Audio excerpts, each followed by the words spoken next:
My niece reached out to me about a month ago asking if I can make an evening gown for her. A full-on dress, backless, long sleeves, mock neck, and a train. My skills are really being tested. Welcome back to the channel, y'all. If you're new to the channel, my name is Michelle. I do all things sewing over here, sewing vlogs, sewing tutorials, everything sewing. So if that's your vibe, go ahead and like this video and subscribe. I only have about maybe an hour and a half to focus on the beginning stages of making an evening gown. I don't consider myself a full-blown seamstress. I don't consider myself a tailor. I don't make gowns or dresses during ball season or prom season. I do not dive into any of those categories. But my niece reached out to me about a month ago asking if I can make a dress, and she sent an inspo pic. My first reaction to her was, girl, no, absolutely not. I cannot make it. I'm not gonna make it. Get somebody else to do it. It's a lot going on with this dress. I kind of thought about it. I was like, you know, if I broke the dress up into 3 sections, like the top, the mid part, and the bottom, I was like, I may be able to find a pattern similar to the dress that she is requesting, or maybe I can merge 2 patterns into one. So I did find 2 patterns, which I will link those 2 patterns down below. The first pattern I found, and actually both of the patterns are from the same pattern maker, which is awesome, but the first pattern has the mock neck, long sleeve, backless, cut out in the back, which was perfect. That's what she wants. Then I found another pattern that focuses on the bottom, which has like a little small trail in the back. I know there are different names for trains on dresses. I'm not familiar with them. Y'all can look them up. If I find all of them, I'll list them all right here. I know she just wanted just a small train or a trail on the back of her dress. Kind of sort of like mermaid style, mostly fitted through the waist, hip, and flare out a little bit once you get to the knees, but still have just a little bit of trail in the back. So I found a pattern. I don't think that pattern is going to work for me. So I did find another pattern that's more of a mermaid style, and it only focuses on the bottom half, which is perfect, I feel. I didn't put that pattern together yet, but in this video, what I'm going to do is attempt to self-draft a bodice block, a block pattern. I have all of her measurements. I really didn't know how many measurements you really needed in order to make your own patterns, but I tell you what, I'm going to be learning a lot about this, because that is one of my goals for 2026, 2027, is to get more into making my own block patterns, my own self-drafted patterns, and maybe that can lead to me making my own patterns to sell and have that as a source of income for myself. It's a learning curve, but I am enjoying it. I've been watching a whole lot of videos on YouTube. I've watched so many videos, and I did find 2 important videos for me to try to self-draft some patterns for my niece. So I did find one of the OGs on YouTube. She's a seamstress, tailor, all of the above. She's so good, but she breaks down how to make a top, a bodice, front and back. I watched her video like 2 times, and I think I'm going to follow her video in order to make the bodice, the top. I came across another video last night of a girl who made a mermaid style bottom, and she only focused on the bottom. So I think I'm going to take some time out right now to make those patterns, and maybe I could put together the pattern that I purchased. Maybe I could put that together later tonight. I don't know, maybe I could see which one is going to work best for me, to see if they're similar. I don't know. But what I did do earlier today, I bought 5 yards of this fabric. I don't know what type of fabric this is, but it does have stretch in it, which this is what I needed. I told my niece that I was like, girl, I don't know if I'll be able to make a practice, like a template, and just let you try that on before I start cutting into the good fabric. I was like, I don't know if I can, because the fabric she wants to use is a denim and it has stretch in it. I kind of reconsidered and I was like, well, let me go to Hobby Lobby and see what they have that doesn't cost that much, because I grabbed 5 yards of fabric. This was on sale for, it was $2.80 a yard. So I just grabbed 5 yards of this fabric, and it has about the same amount of stretch in this like the denim that she provided to me. Tomorrow evening she is supposed to be coming here, so I do want to use this fabric as the practice and just make all of my corrections, all of my edits, all of my alterations on this fabric before I actually cut into the denim. I actually did draft out patterns, but I think I did it all wrong. And I didn't feel too good about it last night, so I may have to just scrap it and start all over, which I'm doing that right now. Let me show you what I came up with. So this is the front. I followed one girl's YouTube video and it was very easy to follow, but I don't think I did the bottom part of this pattern. I don't think I did it correct. I needed a little bit more to make this pattern. I'm kind of glad that I did this in retrospect, because it gave me an idea of how to actually make a pattern, because I've never done this before, and this kind of gave me a good idea on how it's actually done and made. So I'm glad I did this, and I think I'm going to keep it just as a comparison. This is the back pattern that I made, just copying a lot of the stuff that was on the front pattern, but I still think it's not correct, especially with the bottom. I don't know if I did that correct. I don't want to assume. I want to get it correct. I want to do it right, so I don't have to come up with a plan B and a plan C and a plan D for this dress if I make some mistakes and it has a lot of imperfections. I'm gonna refer to the 2 videos that I feel comfortable with making the new patterns, and just see where this all gets me. This may be a part 1, part 2, and a part 3 to this video until I actually make the dress. So y'all just sit back, relax, and just enjoy the ride.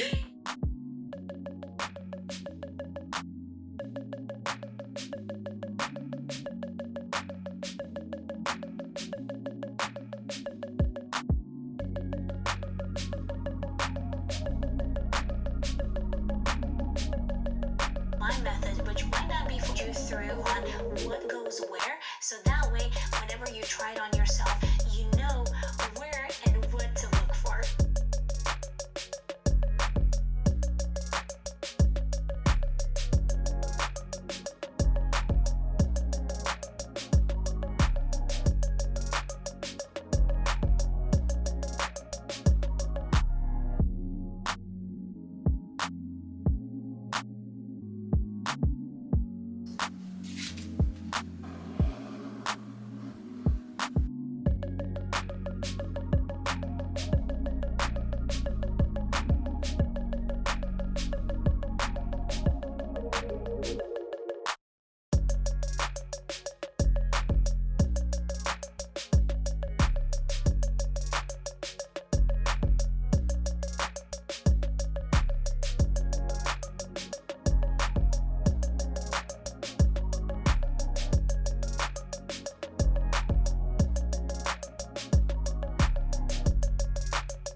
I have completed the front and the back. I have to put these two together like this.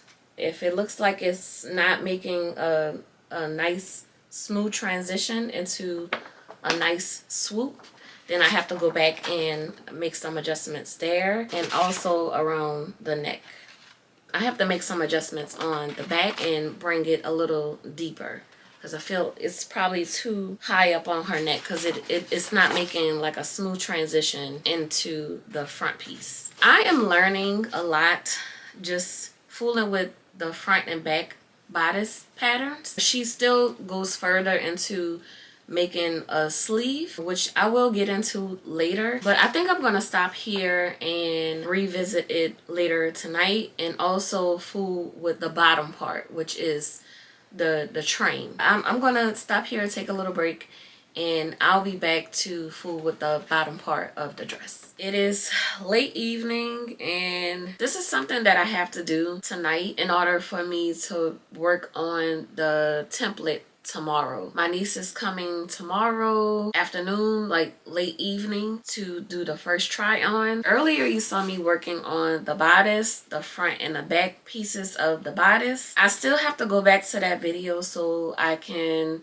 see how I can create the sleeve. The most important part for me is to get the bodice down and to create this bottom skirt with the train. With the bodice, I still have to figure out how to make the backless, but my main concern is actually getting the bodice to fit her to perfection, especially since I'm dealing with stretch in the denim. I just want to make sure that everything is looking good before I start fooling with the cutout in the back. So here's the other video that I'm going to watch in order to create the pattern for the skirt. This one is not so long either. This is only about a 20-minute video. So I am going to watch this, rewind a few times. I know I'm going to have to go back a few times just to get all of the instructions on how to do this. But hopefully I'm able to create this skirt. And if I'm able to do it using my niece's measurements, I might as well use the pattern that I create, because it's going to be more accurate in what I'm trying to accomplish. I'm just going to work through this on my own, focus, pay attention to all of the instructions, and get this done.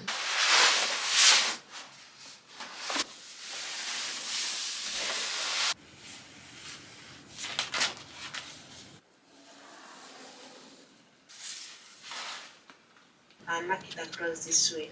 Then I'm going to get it to be too white. Now to blend in the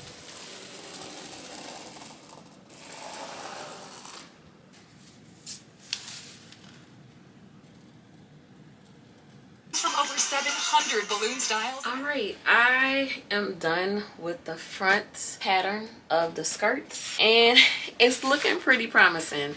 The video that I'm following, she's very thorough, and she explains it very well on how to get all of the curves and make sure everything is seamless. And she explains like how much lint you should put on the bottom so it can drape and blend in seamlessly with the back of the skirt. It's a lot that goes into this dress, and I just have so much appreciation for tailors. Here's my front bodice. It is matching like perfectly. I'm getting so excited because it's starting to look like something. It's really starting to look like something.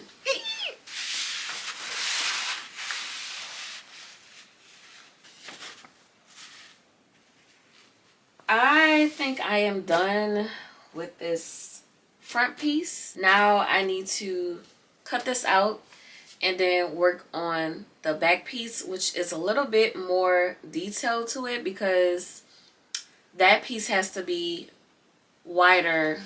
It has to be bigger than this front piece. The only thing that I was kind of confused on is the dart that she said that you should put in the waist area. So she did measure this to where this waist slanted down, and I don't know if that's to actually put a dart in it, but I don't know. I think I'm just gonna keep it the way it is now instead of putting the measurement for the dart, since I will be adding the bodice to this bottom part.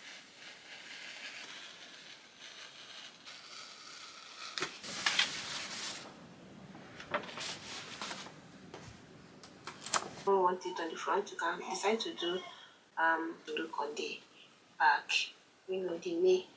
Okay, so after all of that, I'm going to hip it to create some ease for the 0.25, and on the center back I'm going to come in 1/2 inch, just like this. Oh my god, I am exhausted.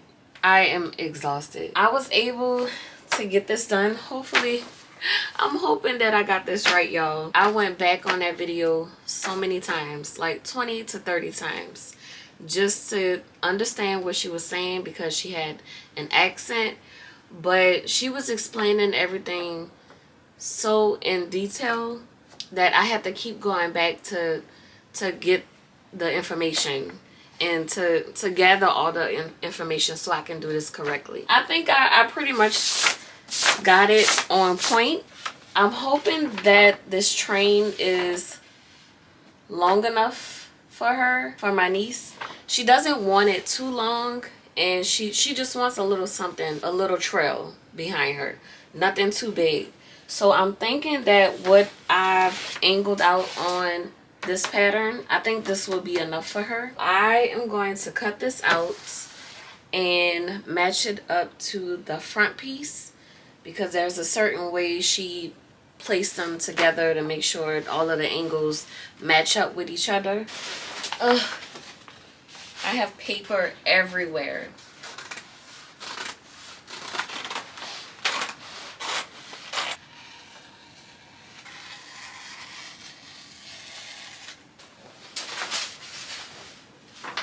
The last thing I want to do is match this back piece up with the front piece. So to check my pattern pieces, I have to flip the front piece down. And then just make sure that these two ends meet. I'm making sure that the waist measurement meets on both of them, which it does. Alright, everything is looking good so far. Put the bottom hem together, and this center knee measurement is matching up with the back piece. And this is also matching up. I have to lift this up a little bit in order for it to meet. When I match the knee measurement up, this hip measurement matches with this measurement here that's on the back piece. All right, y'all, so I can say, and I can pat myself on the back and say that I had a productive day today. I learned so much with this pattern drafting, making. I've never done anything to this extreme before, and I've learned a lot. So I was able to get the front and back pieces for the bodice. I can't believe I did this. I really can't. Here is the bottom part. This is the back of the dress with the long trail. So I would have to cut out 2 pieces of this one in order to get that effect in the back. This piece is for the front, and I would have to cut this on the fold in order to create the front piece. I am now exhausted. I'm so happy that I revisited this, because yesterday I was on a different track, but I was able to sleep on it and think about what I wanted to do today. And since I've seen those 2 videos that were so helpful, I was able to create these things today. So I'm so proud of myself. All right, y'all, I think that is it for this video. Stay tuned, because there may be a part 2 and possibly a part 3 to this whole series. I wasn't even calling it a series, but it looks like it's gonna have to be that way, because by the time I finish this dress, yeah, it's gonna be 3 videos in. Just keep watching to see the final results. Like this video if you liked it, and don't forget to subscribe. I'll talk to y'all later. Bye.